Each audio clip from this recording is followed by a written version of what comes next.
The future depends on what we do in the present. भविष्य इस बात पर निर्भर करता है कि हम वर्तमान में क्या करते हैं।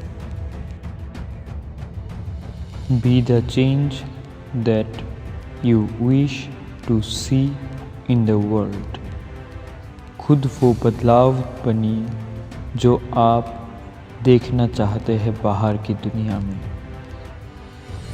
Silence is the best answer to the anger. चुप रहना क्रोध का सर्वोत्तम उत्तर है।